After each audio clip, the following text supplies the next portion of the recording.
and welcome back to the Bleacher Report Fantasy Football Show.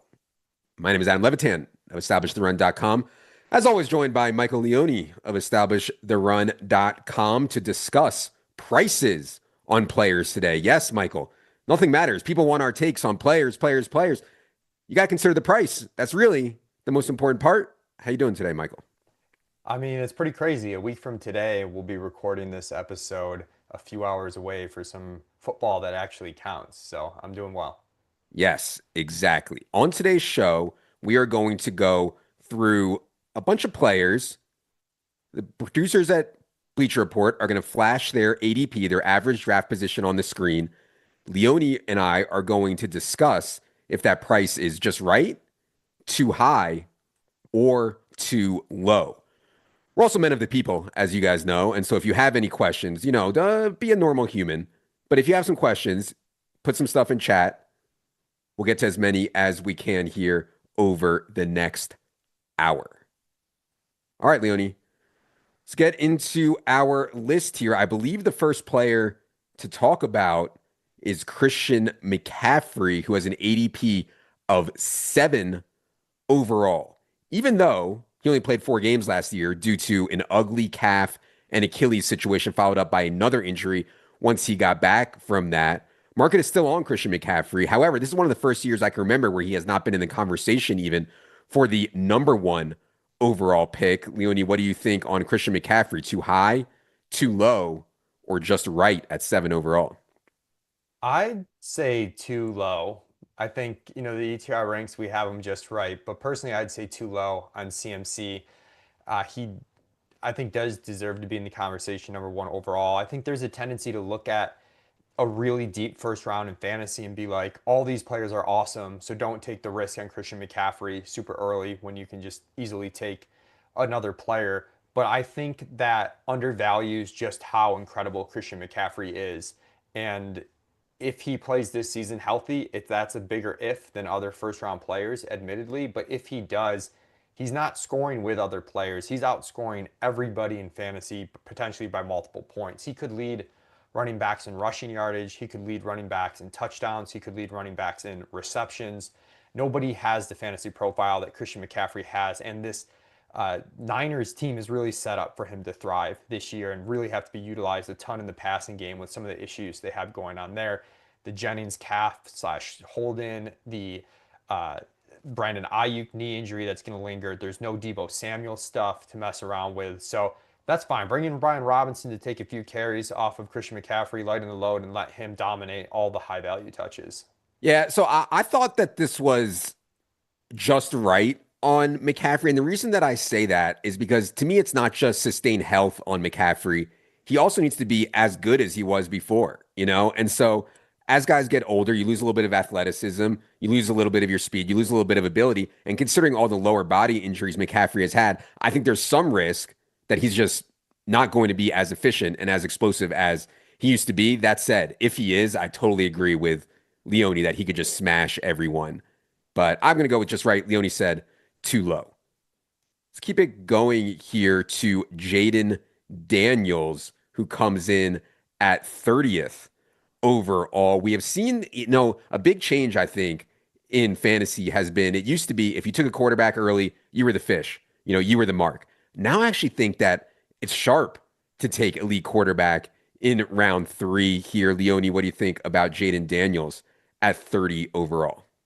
Yeah, I struggle with this one. Ultimately, I'm going to say just right here. I think for me, that has a lot to do with this being a tough third round of running backs and wide receivers where kind of no matter who you pick, you feel like you're reaching a little bit. I have some concern that Jayden Daniels maybe shouldn't be in the Lamar Jackson, Josh Allen tier, but at pick 30, you're getting a discount from those players, and I think it's all right. And obviously, if you're picking 30, you probably don't have the opportunity to select Josh Allen or Lamar Jackson. I do think it's a little bit of a teardrop off, but ultimately, the combination of rushing upside with really competent passing from Jayden Daniels and the potential for year 2 to be even better just makes him a really strong pick. And a lot of times in your home leagues too, a slight reach to guarantee an advantage at a onesie position's worth it when you know you can beat them at the skill player positions throughout the rest of the draft. And that's the key point to me on Jayden Daniels, who I also think is just right here at 30 overall. The key point to me is what Leone said, guaranteed. You can't say that about other positions. If Jayden Daniels, Lamar Jackson, and Josh Allen don't get hurt, they are going to finish among the top 5 quarterbacks in fantasy this season because of the way that they score points, which is elite runner and elite thrower. Like having both of those, it's like impossible for them to fail versus all these guys that just do one, like Justin Fields, or just do the other, like Jared Goff or something like that. So, yeah, I think considering what else is available in round 3, I think Jayden Daniels at 30 overall is just right. All right. Let's go to some chats from the people. Master Poe has a dynasty question. He said, dude in our dynasty league took TreVeyon Henderson at the number 2 pick over Omarion Hampton. Obviously, Genty went 1 here. This is not how we have it in our dynasty ranks. We prefer to build through wide receivers in dynasty. And so we do have Genty and Hampton 1 and 2 for rookie drafts, but we have Tedero McMillan, Travis Hunter, and Emeka Egbuka before we get to TreVeyon Henderson in our ranks. Leone, any thoughts on TreVeyon in rookie drafts? Yeah, I mean, the hype on him right now is incredible with the explosive plays that he's shown in the preseason already. I don't think it's totally crazy to take him too. I think it's flat enough that you could, but Hampton really was the better prospect, coming out of school and maybe even a little bit closer to Ashton Genty than he is to TreVeyon Henderson. Before the preseason flashes and whatnot in redraft, TreVeyon Henderson and RJ Harvey were going like right next to one another. So it's been a really big rise for Henderson. We'll see what his role is if he's able to carve out a true workhorse role at the NFL level, or if he ends up being more of just like this explosive playmaker in the passing game as a running back. I do prefer Hampton though. All right, let's go to Hayden. Good question from Hayden. He says, I know Jamar Chase isn't on this list, but is him going at 1.01 the right price? I would argue that in a vacuum, do I think that Jamar Chase is going to has the best chance of being fantasy's best player this year? Yes, that's why we have him number 1 overall. If I was on the clock at number 1 overall, I would not be taking Jamar Chase there because I want to take running backs early so that I can take wide receivers through the middle rounds. So I prefer Saquon, Gibbs, Bijan structurally to Jamar Chase if I have the 1.01 overall. Leone, what are you doing in a home league if you draw the number 1 overall pick? Yeah, I mean, I think I'm going running back here because it's close. But if I was in, let's say, a 3 wide receiver plus 1 flex full PPR league where you really kind of want to dominate your league mates in that flex, having a wide receiver 4 that destroys, and in order to do that, you have to start wide receiver earlier, I'd be fine with Chase 1 overall. He's this best combination of safety and upside. Like a lot of wide receivers, there's some ways they foul. For Chase, it's really only a Joe Burrow injury that he fouls. This team is going to be first, second, or third in pass rate over expectation. Their defense isn't good enough to have them in really positive game scripts, so that's good for them throwing the ball. We saw what happened last year when they were faced with sense of urgency. He's extremely, extremely talented. Only slight knock is maybe he doesn't earn on a percentage basis quite the same volume as some other super elite receivers, but yeah.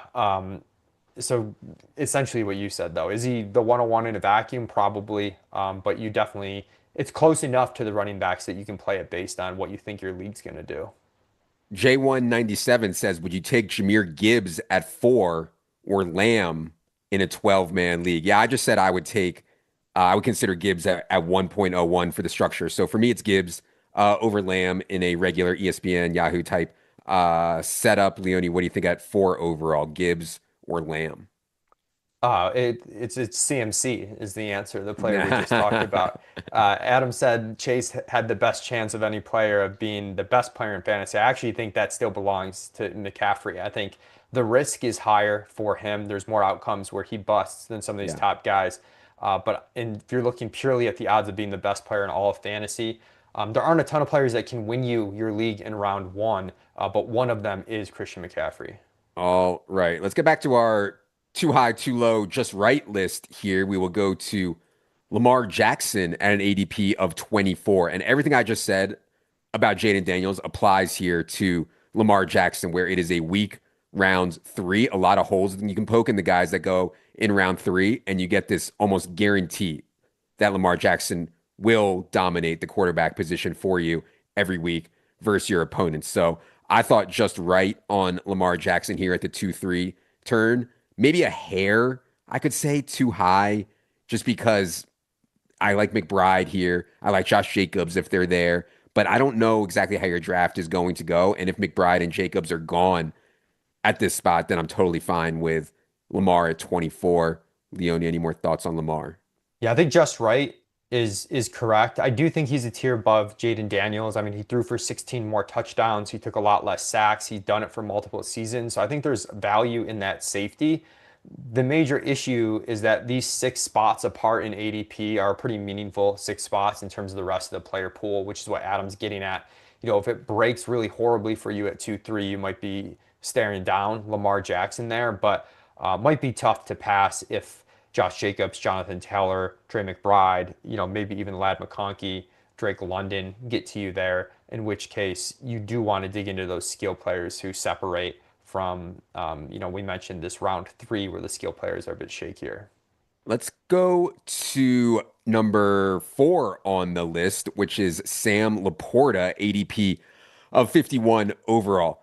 I thought of everyone on the list, this was the worst ADP, and it's too high on Sam LaPorta. I do not consider him anywhere close to the Bowers McBride tier. And, then there's another tier, a single player tier of George Kittle.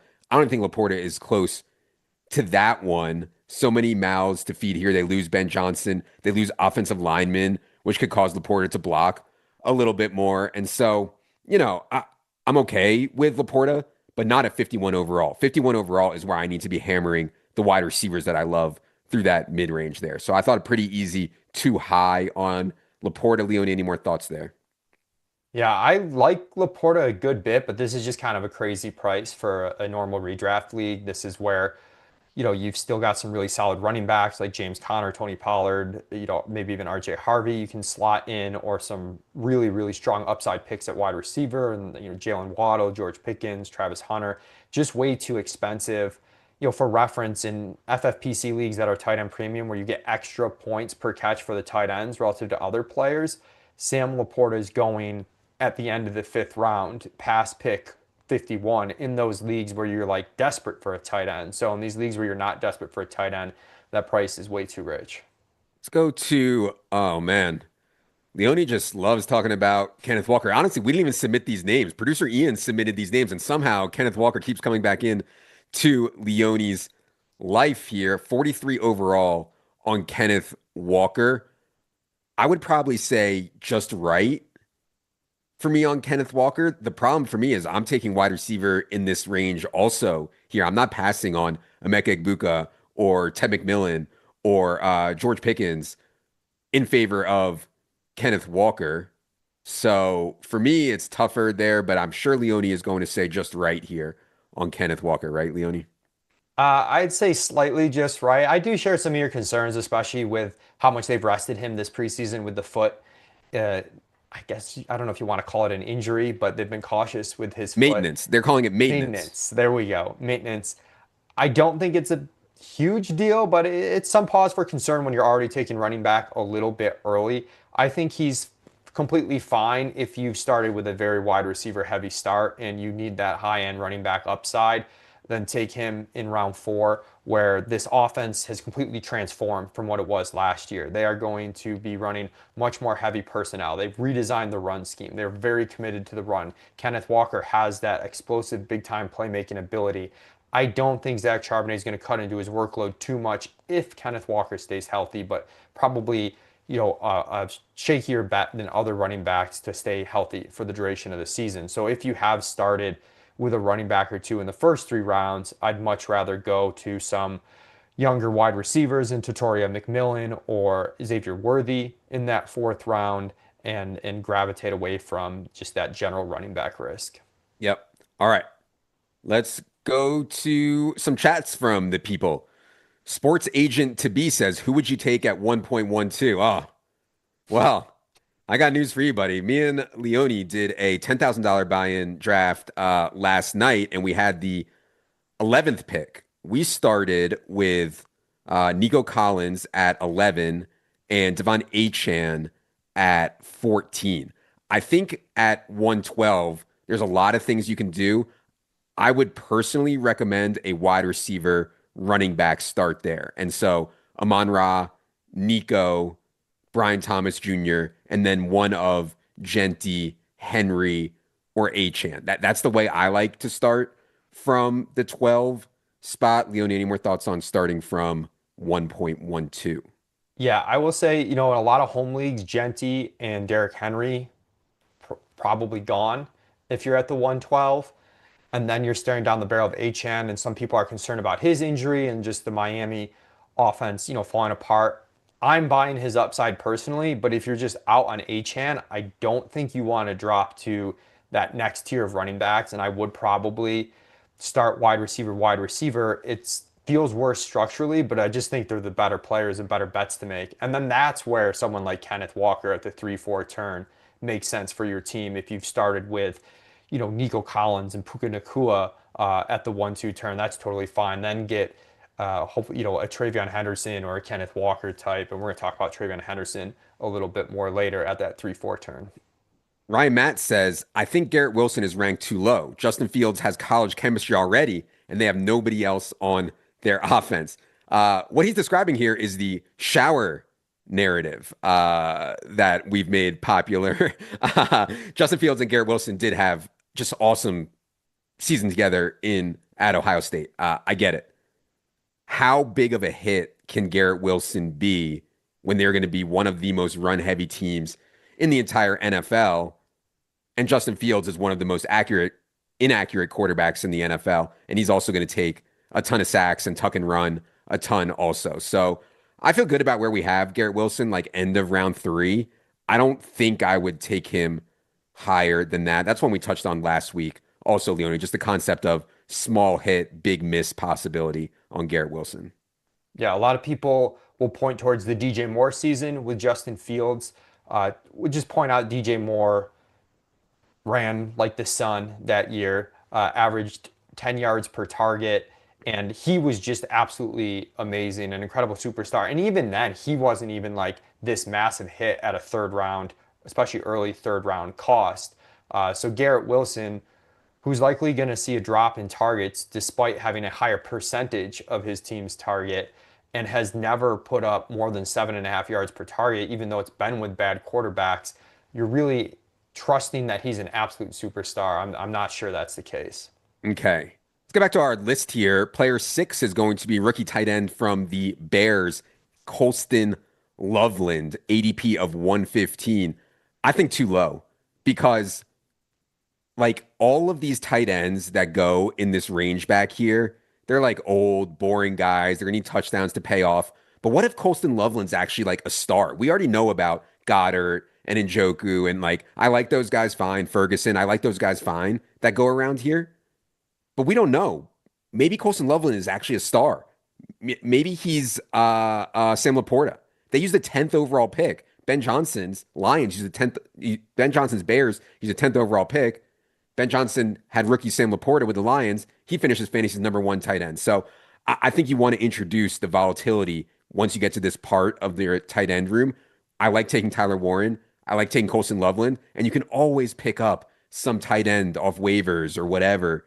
That's just like, well, he's only going to get 3 or 4 catches. If he gets a touchdown, I'm okay. Like at this point, I'd rather swing for the upside. So I think definitely too low for me on Colston Loveland. Any more thoughts here, Leone? Yeah, Loveland to that high upside potential you speak about. We had a player last year in the draft in Ladd McConkey who was this yards per route run monster in college, but just didn't have a lot of volume of routes. So there was a lot of shakiness. We saw him really succeed at the NFL level. Now, Colston Loveland, different position, different type of player, of course, but it's that same sort of like absolutely insane efficiency numbers in college on a per route basis. Like some of the best you will ever see. It's just a really low amount of routes. I like buying into that uncertainty. As you said, tight end's really deep. especially in just a normal one tight end 12 team league, there's going to be guys on waivers you can pick up. You can also look at Chigakonkwo and Harold Fannin as players to maybe pick up after week one if they have really strong usage. Yeah, and I mean we'll see on Kate Otton's injury, but like to me, he's no different than the bet you're making on, Dallas Goedert or Ferguson or something like that, or not that different. All right. Uh Player seven on the list is maybe the biggest riser I've ever seen. I don't want to say ever, but one of the biggest risers in training camp I've seen in a long time on air, meaning there wasn't any injury around him. There wasn't any news. It was just TreVeyon Henderson looked really good in the preseason, and his ADP went absolutely nuclear. 46 overall now. From what I've seen, he's going even higher than that. I mean, every draft I do now, he's going like 33, 35. So I thought too low on TreVeyon, but I'm a little uncomfortable with how much this is spiked just on stone air, Leone. So how do you feel about TreVeyon Henderson's current ADP? It is funny that it spiked on really no change in news, just people seeing him score a few touchdowns in the Right. preseason. So that part's kind of wild, but I do think there are some play. I mean, every year in fantasy football, rookies are the players that have the biggest opportunity to provide profit on a pick because of that uncertainty and that wide range of outcomes. And when you see a player that looks like they can be an efficiency monster like TreVeyon Henderson, I do think it's worth being aggressive on that type of player. If he doesn't get this full workload and Ramondre is the primary two down back, Henderson's probably a small miss, but utilized enough in the passing game and makes enough big plays that he's okay. If he's able to take over that role, then you've got a legitimate league winner on your hands. So this again is your backup plan at running back at the 3-4 turn if you end up with that wide receiver start that we discussed. And even if you don't go wide receiver, it's fine taking Henderson as your second RB anytime in the fourth round. Go to player eight, another rookie running back, Omarion Hampton at 35 overall. I thought this one was just right. I do think Najee Harris getting back in practice matters for Hampton's ceiling case. Assuming that Najee's eye is okay and he plays the whole season, I would be surprised if Hampton actually accesses some, 300 touch type of season. Najee's just going to take too much work, I think, in those scenarios. So I thought 35 was roughly right. If I like a week ago when I thought Najee was in more trouble, I would have been like, it's too low. So, but now I think it's around just right. Leon, any thoughts on Hampton here at 35 overall? Yeah, I think just right. Again, just kind of buying the rookie uncertainty. The efficiency upside in this Chargers run game is really high. They've got a great offensive line, even with an injury there. And we mentioned in an earlier question in our dynasty ranks, we have Hampton as the number two overall player. And sometimes you do want to take this long view and just get these players that are really talented and not overly nitpick exactly how it's going to happen. There's chaos over every NFL season. We don't know exactly how it's going to break out. Do agree that the Najee stuff and also how often these Greg Roman offenses throw to the running back maybe limits the ceiling some. But with Najee missing so much time all offseason and the other backs there, I do think Hampton has been put in a spot where if he's very good from day one, he'll get more of an opportunity to just run away with this job than he would have if we had a normal, healthy Najee offseason. Yeah. All right. Couple of chats here. K Jesse 83 says, I took Amon-Ra St. Brown at 11 overall. What do you think? Too high? I don't think that's too high for Amon-Ra St. Brown. People are just like bored of Amon-Ra. I can't really find many holes to poke in him other than people are bored of a guy who's just going to go out and catch 100 balls every year and give you really good production. So I have no problem whatsoever with Amon Ra at 11. Leone, what do you think? You're on the clock between like Amon Ra, Nico, BTJ, neighbors types. It's so tough. Part of me would nitpick the ceiling and say, Neighbors, BTJ are more like the types of receivers that if we're drafting again next year, they could be going top five overall. Amon Ra Hmm. is probably not quite there. On the other hand, I do think Amon Ra has showed how amazing he is that he kind of survived from a fantasy standpoint, a Sam LaPorta breakout, a Jameson Williams breakout, a Jahmyr Gibbs breakout. Like all these things have sort of already happened for Detroit, and Amon Ra has been there as steady as can be. And now this is a season where we're expecting the team to regress overall. That should lead to more pass volume, and I think that could help Amon Ra maybe unlock a ceiling there that is the market just doesn't totally visualize. Spicy Sponge says full PPR 12 team. What's a good place for Derrick Henry?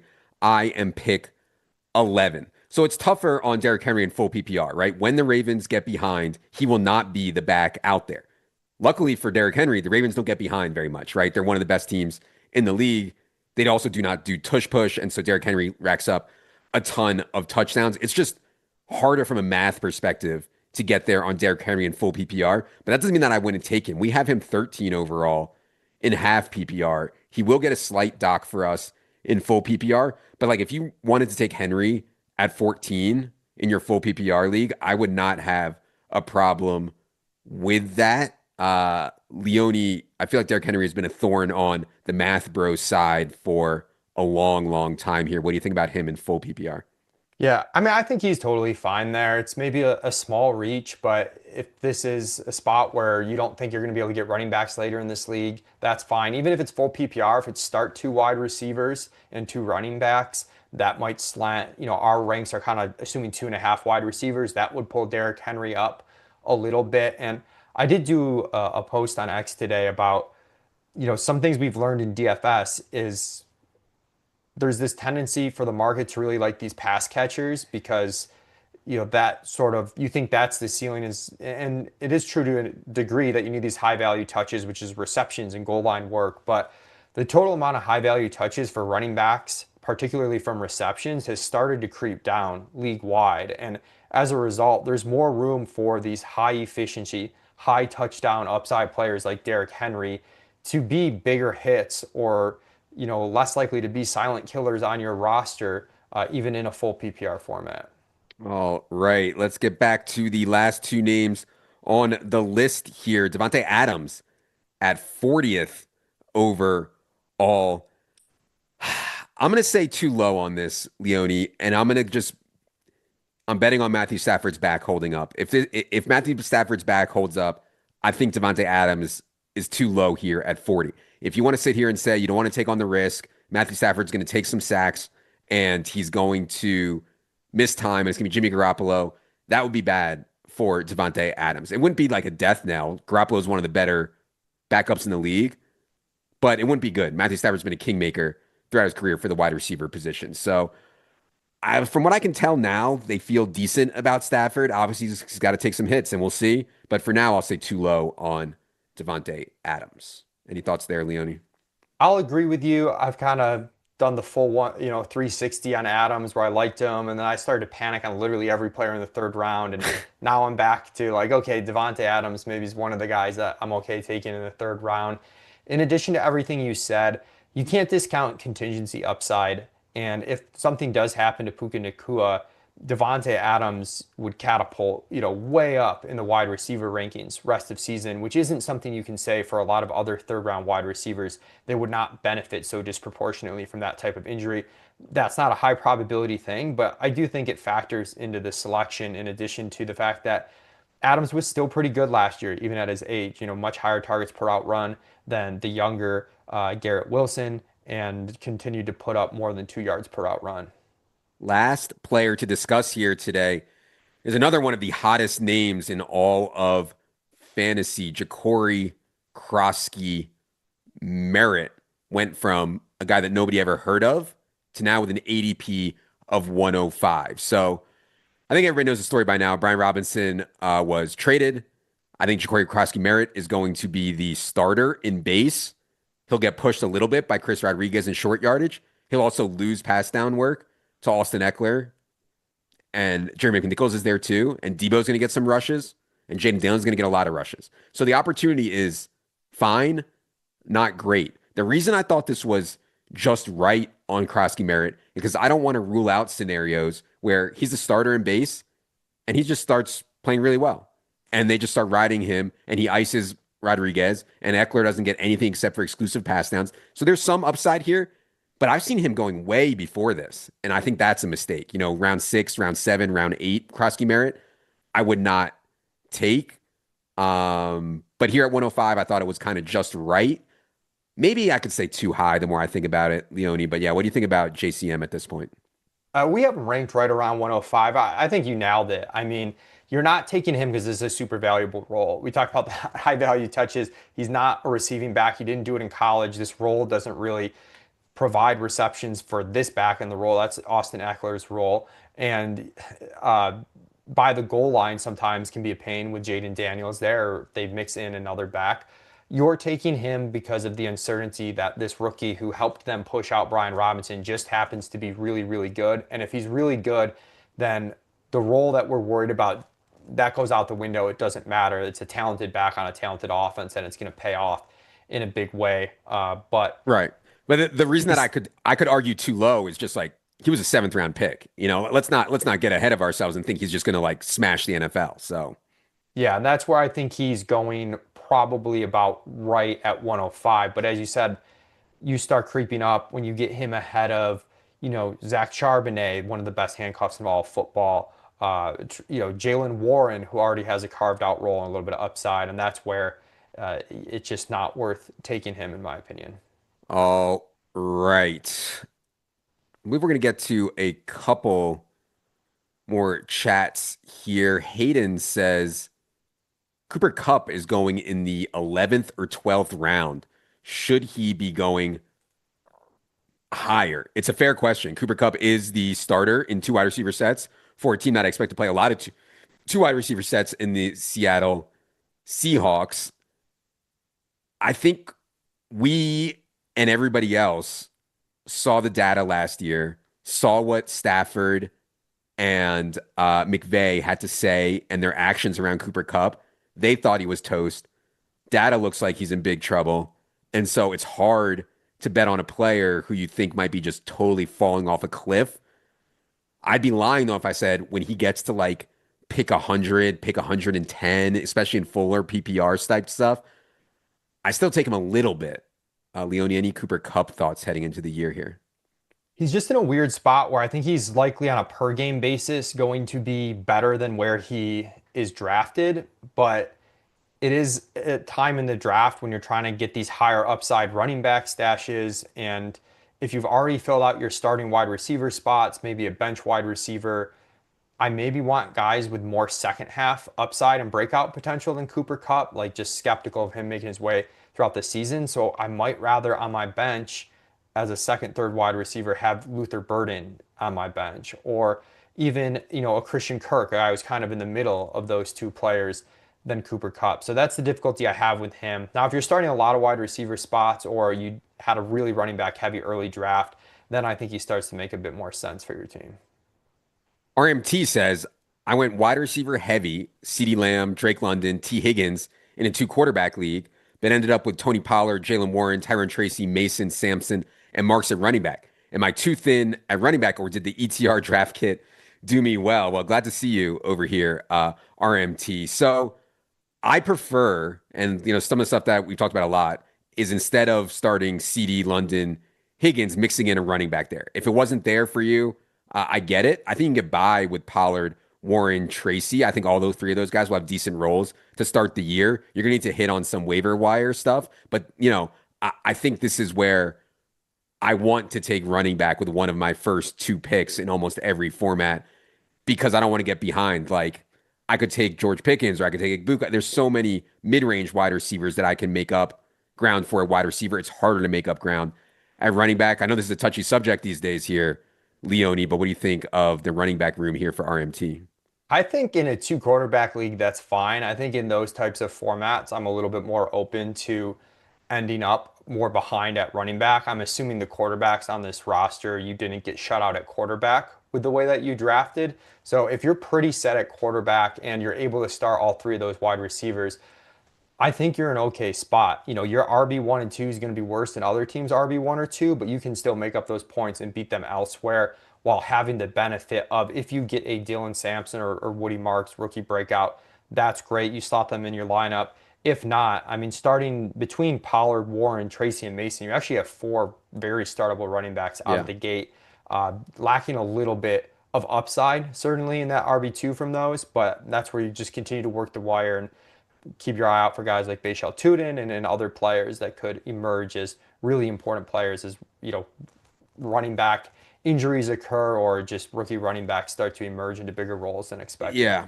The other thing that I would say about this whole running back wide receiver discussion is last year was an outlier in terms of how many running backs got hurt versus how many wide receivers got hurt. And now things look really good for running back coming off of last year. I don't want to say that's how way it's going to go every year. I think in a lot of outcomes, running backs are the ones that have more chaos at the position. Last year, it happened to be wide receiver. All right. Oh, last one. Cleve Penn says, what do you think about the Minnesota wide receiver room after the trade? Yeah, I mean, I just want to bet on Addison at cost, and I'm fine with um, Justin Jefferson.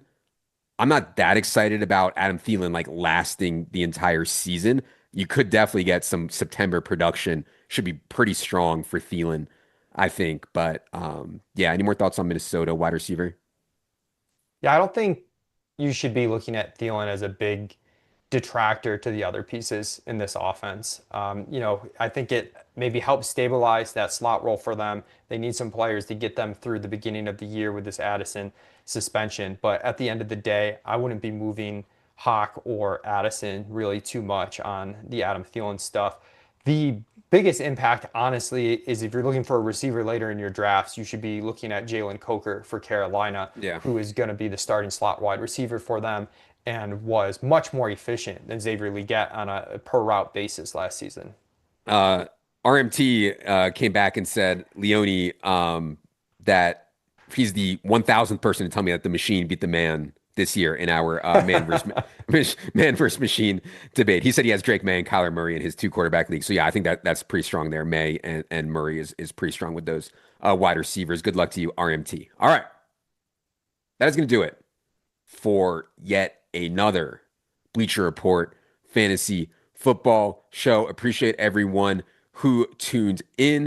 You can catch us at establishtheRun.com or on Twitter, Adam Levitan or Two Hats One Mike. Be sure you're also following Bleacher Report and all the good people there. For Leone, producer Ian, for everyone behind the scenes at Bleacher Report and ETR, I'm Adam. Good luck, everybody.